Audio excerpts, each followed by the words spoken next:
yang kita bacakan. Memang kadang-kadang kita sepele dengan ayat ini, karena kalau kita hanya baca saja gitu maknanya tidak seberapa. Tapi kalau kita betul-betul melihat, mendalami, itu maknanya sungguh sangat luar biasa. Saya baca, inilah dia yang telah datang dengan air dan darah, yaitu Yesus Kristus. Bukan saja dengan air, tetapi dengan air dan dengan darah. Dan rohlah yang memberi kesaksian, karena roh adalah kebenaran. 7. Sebab ada 3 yang memberi kesaksian di dalam surga, Bapa, Firman, dan Roh Kudus, dan ketiganya adalah satu. Ayat lagi 8. Dan ada 3 yang memberi kesaksian di bumi, roh dan air dan darah, dan ketiganya adalah satu. Amin. Ini masih suasana mulai dari kematian Yesus sampai ke kebangkitan, sampai sekarang masih suasananya. Karena sekarang 40 hari dia masih di bumi, ya. 40 hari mulai dari kebangkitannya dia masih ada di bumi. Dia masih menginjil, dia masih memberitakan firman kepada siapa saja 40 hari. Nanti yang hari ke-40 dia naik ke surga, kita peringati lagi. Dan kemudian 10 hari setelah dia naik ke surga, dia mencurahkan roh ke atas muka bumi. Jadi yang kita ambil hari ini 3 yang menjadi saksi. Di dalam pengadilan, nah harus ada saksi juga, ya kan, 2-3 orang. Alkitab mengatakan jika ada 2 dan 3 orang menjadi saksi itu baru sah. Di dalam pengadilan juga 2-3 orang saksi sah. Kalau tidak ada saksi atau tidak ada bukti, tidak ada, tidak bisa disidang. Nah, sama dengan rohanian, kerohanian kita yang kita tuju, yang kita jalani, yang setiap minggu kita beribadah kepada Tuhan. Banyak orang begini, Pak, saya paling rajin ke gereja. Ada ibadah minggu saya gereja. Ada murid BI saya gereja. Ada kurs saya gereja. Ada doa ada gereja. Tetapi hidup saya kok nggak kaya-kaya? Yo. Ada yang bisa jawab kenapa nggak kaya? Di gereja tidak bisa cari duit. Tidak ada cari duit di gereja. Tetapi firman Tuhan katakan, carilah dahulu kerajaan Allah. Ya kan? Bukan berarti kalau datang beribadah seperti ini, pulang ibadah langsung pendeta kasih satu orang 5 juta, satu orang 5 juta. Waduh, minggu depan lagi wah, dari mana duit pendeta itu? Kas gereja kita tak ada sampai segitu. Bukan begitu. Kalau kita melaksanakan ibadah setiap minggu atau kapan saja kita beribadah kepada Tuhan dengan tulus hati, percayalah, apa saja yang kamu kerjakan yang sesuai, yang identik dengan firman Tuhan, Tuhan buat berhasil. Amin. Oh, saya kan sudah berdagang, saya pedagang pasar pagi, kenapa tidak bisa kaya? Bagaimanalah kita mau kaya, modal kita aja cuma 100.000. Bisa kaya enggak? Tetapi percaya, di Facebook kemarin saya baca, dan saya sendiri sudah mengalaminya. Dahulu aku muda, dari umur saya 28 tahun melayani Tuhan, 26 tahun, umur 26 tahun saya melayani Tuhan. Sampai sekarang umur Bapak ini 67, tapi tak pernah kulihat orang benar itu meminta-minta makanan atau roti. Tuhan selalu sediakan. Amin. Tuhan selalu sediakan. Jangan terus menuntut kepada Tuhan, aku sudah begini, tapi Tuhan tidak memberi kaya. Kaya jangan di gereja, mau kaya bisnis pun tidak bisa dengan modal 100.000. Bagaimana mau kaya? Kenapa orang kaya itu bisa kaya? Modalnya besar. Kalau modal kita cuma 1 juta, jualan apa 1 juta? Saya katakan, kita jual kerupuk, jual permen, kita jual semacamnya ya, jenisnya, ya kan? Kita beli itu satu bungkus, di dalamnya 10 biji, ya, modalnya 4.000, 800, modalnya 8.000 satu bungkus, dijual cuma 1.000, untungnya kan cuma 200 perak. Bagaimana bisa kaya? Tapi coba buat pabriknya, pabrik jajanan yang sekali jual 1 truk, bisa kaya. Kadang kita, ya itulah, Tuhan sudah tentukan, Tuhan sudah atur segala-galanya untuk kita semua. Saya udah dari tahun 78 sudah pendeta, tetapi nggak jadi gembala. Nah kan, 78 sudah jadi pendeta, ada kartu saya sampai sekarang, kartu jabatan saya sebagai pendeta, tapi tidak jadi gembala. Enggak semua jadi gembala. Kalau semua jadi gembala, siapa yang jadi anggota? Pak Bonang Simanjuntak gembala, saya gembala, Pak Aurel gembala, Pak itu Topu gembala. Ya siapa jemaatnya nanti? Semua gembala. Itu sudah diatur Tuhan semuanya. Sudah diatur Tuhan. Jadi jangan kita langsung kenapa begini. Maka sering kita dengarkan, syukuri apa yang ada. Amin. Kalau yang gadis-gadis, dia ngaca di kaca. Kenapa lebih cantik si anunya katanya? Aku kok jelek? Ada satu lagi. Aku kan lebih cantik dari si anu. Kalau semuanya cantik, gimana? Saya mau tanya. Semua cantik, semua ganteng, gimana jadinya nanti? Atau nggak usah jauh-jauh, nggak ada mobil yang minibus gini, semua motor truk, ya, truk semua, atau kontainer semua, gimana jadinya? Harus ada mobil pijang, harus ada ini, harus ada itu, angkot, ada itu, segala macam sudah diatur Tuhan semua. Sudah diatur Tuhan semua. Jadi kita berserah dan pasrah kepada Tuhan. Jangan bersungut-sungut, jangan menimbang-nimbang, jangan mengukur-ngukur.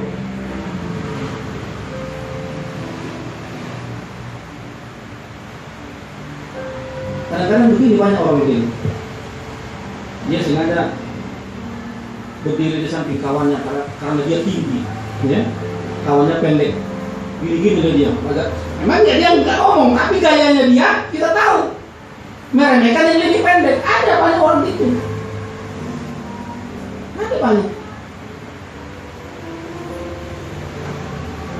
Itu orang tidak mensyukuri apa yang Tuhan beri.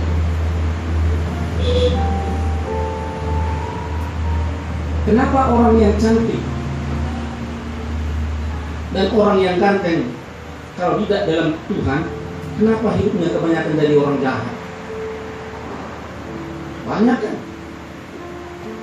Ya, kok perempuan-perempuan cantik kebanyakan jadi orang-orang nggak bagus, ya kan? Karena dia bangga dengan kecantikannya, tidak mensyukuri apa yang Tuhan beri. Nah, kalau kita diberi Tuhan wajah yang pas-pasan seperti Bapak ini, dia syukuri, terima kasih Tuhan. Jangan mau tidur barengan dia, kemana Tuhan ini ya? Masa Bapak mau nasi Simanjuntak lebih ganteng dari aku? Itu namanya gak bersyukur. Sudah ditentukan Tuhan. Nah, saudaraku, dalam hidup kita ini saya katakan tadi, ada 3 yang menjadi saksi. Apa saja yang kamu lakukan, apa saja yang kamu perbuat, apa saja yang dalam hatimu, ada 3 menjadi saksi itu. Di bumi ada 3 yang menjadi saksi. Apa itu? Coba, apa itu tadi? Menjadi saksi itu di bumi. Roh, air dan roh air dan darah. Sewaktu, nggak usah kita baca ayatnya, kita sudah minggu yang lalu sudah kita baca. Sewaktu Tuhan Yesus disalibkan, terakhir dia katakan apa? Kuserahkan rohku ke dalam tanganmu Tuhan. Lalu prajurit itu menombak dia dengan tombak di dadanya. Keluar darah dan air. Ini yang menjadi saksi bagi kita. Itu yang akan menjadi saksi bagi kita di surga. Di bumi dan di surga itu akan menjadi saksi. Di bumi saudara harus menerima Roh Kudus.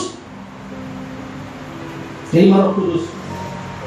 Nanti hari yang ke-50 pencurahan Roh Kudus, hari ulang tahun pencurahan. Bahkan di situ juga banyak orang yang penuh dengan Roh Kudus. Saudara, pengguna itu akan menjadi saksi bagimu. Apakah engkau sudah menerima Roh Kudus? Mau masuk surga itu tidak sembarangan loh, bukan kayak masuk bioskop. Kalau kami dulu di Pekanbaru ada keluarga kami yang kerja di bioskop itu. Jadi dia penjaga pintu. Ya.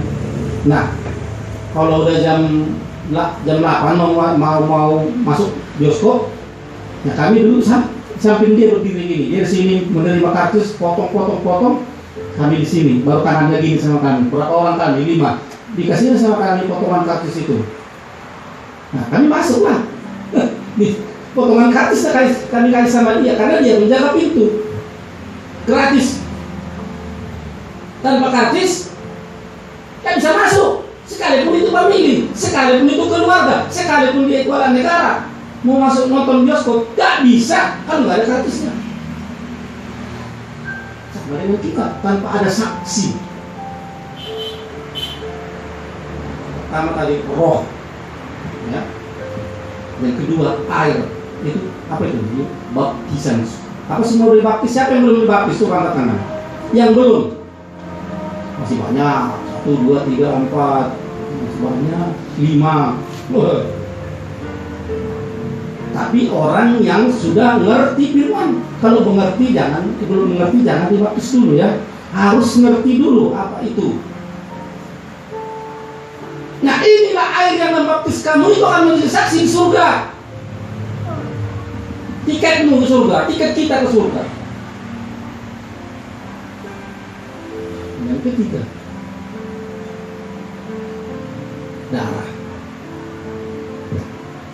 darah Yesus. Darah Yesus telah selamatkan kita. Darah Yesus telah tercurah buat kita. Apakah hanya tumpah darahnya begitu udah selesai begitu aja? Tidak. Kita buat peringatannya hingga sekarang ini, mengadakan perjamuan kudus bahwa kita minum darah Yesus dengan daging tubuh Yesus. Amin. Sampai sekarang ini, sampai kapan saja, sampai Yesus datang kedua kali, itu tetap akan dilaksanakan. Itu pesan dari Tuhan Yesus Kristus. Buatlah ini, perbuatlah ini menjadi peringatan akan datang, kata Tuhan Yesus. Tidak ada yang menjadi saksi saudara. Jadi tidak main-main. Tidak main-main. Mengadakan perjamuan kudus ini tidak hanya langsung dia ambil. Kalau ada kameranya dia foto, ada apa itu ayat-ayat di rotinya itu tuh. Itu tidak sekedar itu. Tidak. Rasul Paulus menuliskan kepada sidang ada di Korintus, tidak sembarangan memakan roti dan anggur, tidak sembarangan. Kalau masih ada di hatimu tersangkut, masih ada di hatimu dosa yang mengikat, batu akar yang melilit di hati kita, kebencian, Rasul Paulus berkata, jangan main-main, selesaikan dulu baru mengadakan perjamuan kudus. Kita baca ya. Matius 27 ayat 50.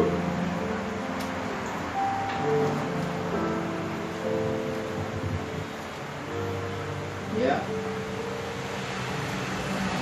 Dulu saya baca saya udah merinding. Dulu saya baca saya hanya masih melihat saya udah merinding. Yesus berseru pula dengan suara nyaring, lalu menyerahkan nyawanya. Untuk siapa? Kenapa dia menyerahkan nyawanya? Untuk siapa? Hanya untuk kedua orang penjahat yang di kiri kanannya itu. Rugi dia kalau hanya itu, hanya 2 orang aja.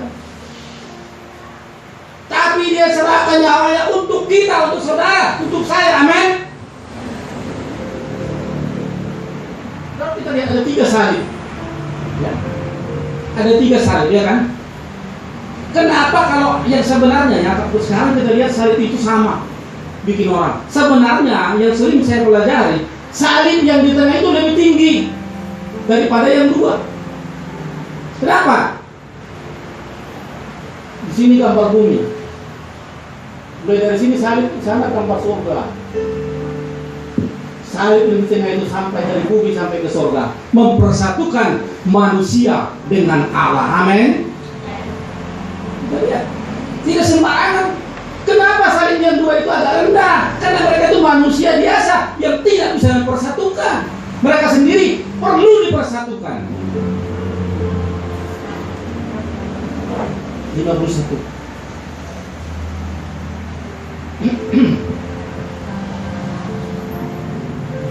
Ayo satu orang baca dulu, 1 orang, silakan. Siapa yang bisa? 51 ini. Dan lihatlah tabir bait suci terbelah 2 dari atas sampai ke bawah, dan terjadilah gempa bumi dan bukit-bukit batu terbelah. Nah ya. Dan lihatlah, ya, simak dengan baik-baik ayat ini ya. Ini yang paling penting. Dan lihatlah tabir bait suci terbelah 2.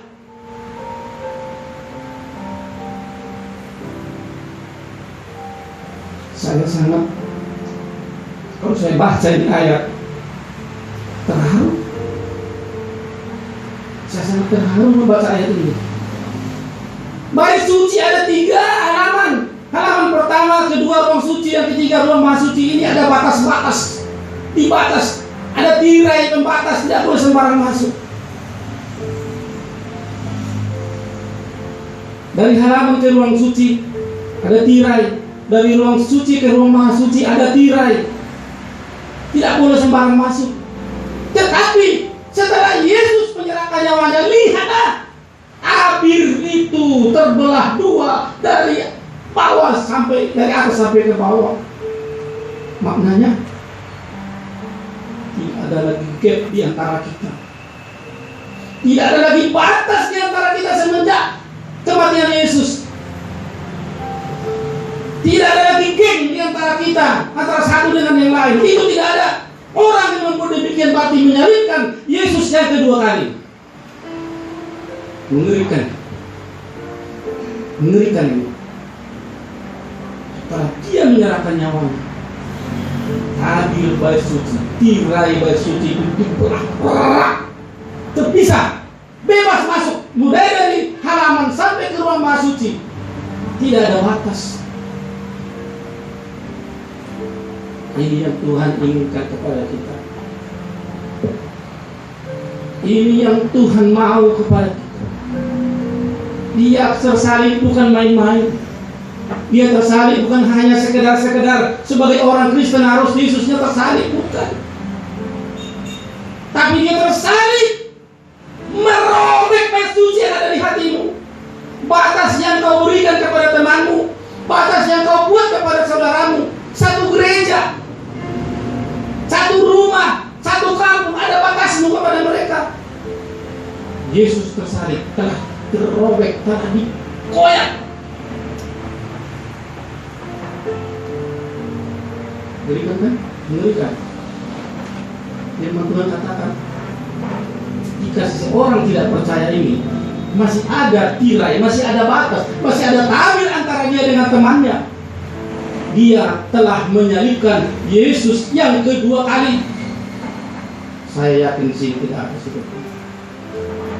Tidak ada yang seperti itu. Amin. Amin. Tuh aminnya dikuat dulu, amin. Amin. Tidak ada. Tuhan mau, kalaupun ada di hati kita sedikit terlihat, selesaikan segera.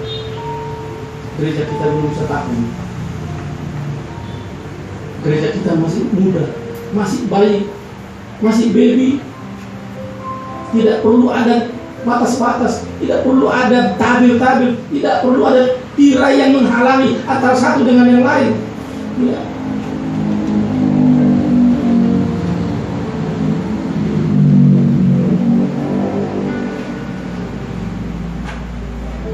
Mari periksa kita. Saya sendiri juga akan periksa diri saya.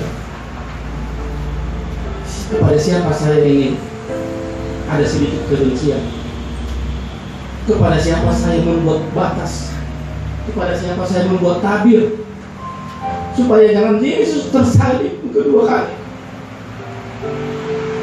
Jangan sampai dia tersalib kedua kali oleh karena pelanggaran kita, oleh karena dosa kita. Pas di hari yang kudus, di hari peringatan kematian Paskah dan perjalanan Yesus 40 hari bumi, Tuhan beri ini ilham kepada saya, harus saya sampaikan. Kuduskan hati bersatu. Tuhan inginkan kita menyelesaikannya. Mau diselesaikan? Amin. Mau?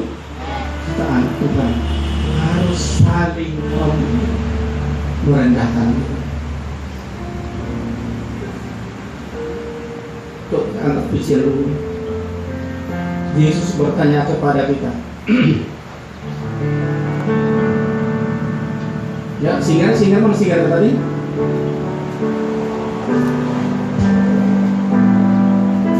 Yesus bertanya kepada kita, adakah iman di bumi ini?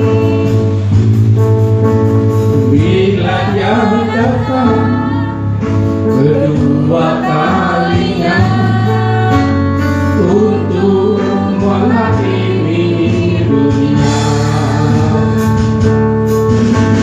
apa yang kau buat selama hidupmu? Adakah iman di hatimu?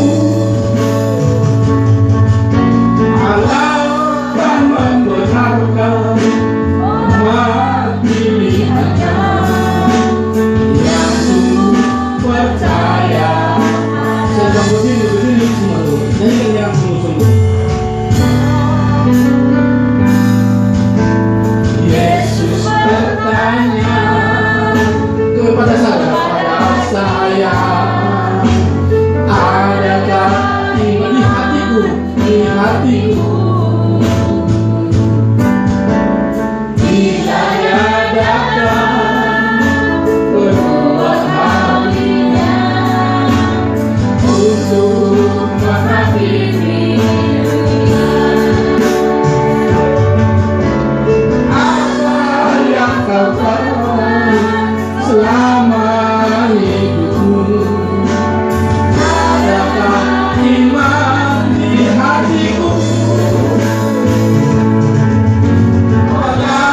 Akan membenarkan umat pilihannya yang sungguh percaya padanya. Saudaraku, saya sampai di saya dengar kata-kata seperti geng, ada geng atau geng main-main, saya tidak tahu. Geng betulan saya tidak tahu. Tapi sekalipun itu geng main-main, Tuhan tidak suka. Dia tidak mau di antara kita ada geng membatasi satu dengan yang lain. Dia tidak suka. Tuhan Yesus berkata dalam kitab Matius, jika kamu memberikan persembahanmu ke depan atau ke bait Allah, kau ingat kepada siapa kamu tidak cocok, masukkan kembali tanganmu ke kantong itu persembahanmu. minta maaf dulu kepadanya, dan baru engkau persembahkan. Luar biasa, amin. Luar biasa. Tidak asal sembarangan. Aku akan memberikan persembahan ini, wah ini, tapi masih ada gap di hati kita. Pelayanan kita pun kepada Tuhan ini akan sia-sia. Kuduskan hati. Kuduskan hatimu, Tuhan berkata kepada kita. Dia bertanya kepada kita, ada iman di hatimu? Tidak. Tiga yang akan menjadi saksi nanti di bumi. Kita tidak bisa bohong. Kita tidak bisa bohong. Kita berkata, aku sudah melayani, aku sudah berkorban, aku sudah begini, aku sudah begini. Tuhan katakan kepada siapa kau, masih ada batas-batas. Tabirmu sama siapa ada. Air dan darah dan roh itu akan menjadi saksi. Tidak bisa kita bohong-bohong. Saudaraku, percayalah, Tuhan Yesus melihat kita. Tuhan Yesus melihat hati kita. Kalau ada masih yang antara hatiku ini batas kepada saudara, dia menangis. Dia tidak menangis sewaktu disalibkan. Dia tidak menangis sewaktu ditombak dua. Tidak. Dia hanya tersenyum. Tetapi dia menangis kalau ada di hatimu yang merintangi engkau, yang membatasi engkau. Dia menangis. Maukah kita membuat Yesus menangis? Kalau anak-anak atau adik kita sering kita kalau bisa menangis senang, tapi Yesus tidak boleh kita buat menangis. Dia harus tersenyum kepadamu. Tuhan Yesus tersenyum kepada kita. Kalau dia tersenyum kepada saya dan kepada saudara, maka dia akan memberikan yang terbaik kepadamu. Amin. Pasti dia akan memberikan. Ujian hari ini, saudara. Saya sudah kita bangkit berdiri.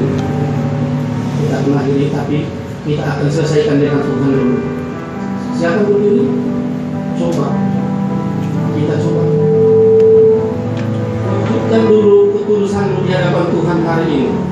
Tunjukkan kebaikanmu di hadapan Tuhan hari ini, sekarang ini. Tunjukkan kerendahan hatimu. Siapapun kita, termasuk saya sendiri, tidak lepas daripada itu. Jumpai kawan ini. Salam. Tidak menunggu, ya, saling menjumpai, jangan menunggu di kursi, saling jumpai satu dengan lain, harus semua untuk menyelesaikannya kepada Tuhan. Ampuni kami Tuhan. Mari kita angkat pujian lagi ini. Yesus bertanya, coba berjalan maju kepada, jumpai semua, salam semua. Ayo jumpai semua, keluar dari bangku, keluar dari bangku, salam semua, jangan saling menunggu, keluar semua dari bangku. Selesaikan dengan Tuhan. Ya Allah masalah. Terima kasih Tuhan. Terima kasih Tuhan. Engkau bekerja di antara kami Tuhan. Engkau menyelesaikan dosa-dosa kami. Engkau menyelesaikan sinar jemaat dari segala penghambat. Tuhan yang baik. Tuhan yang luar biasa.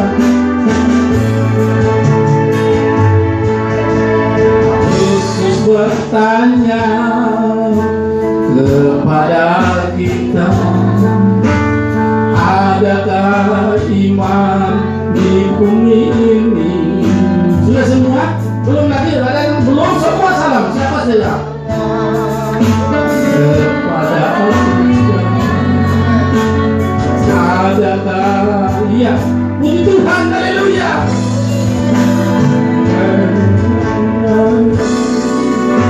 Sini adakah iman di bumi ini? Bila dia datang kedua kalinya untuk menghadiri, apa kau buat selama hidupmu?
kasih Tuhan, Engkau ada di antara kami.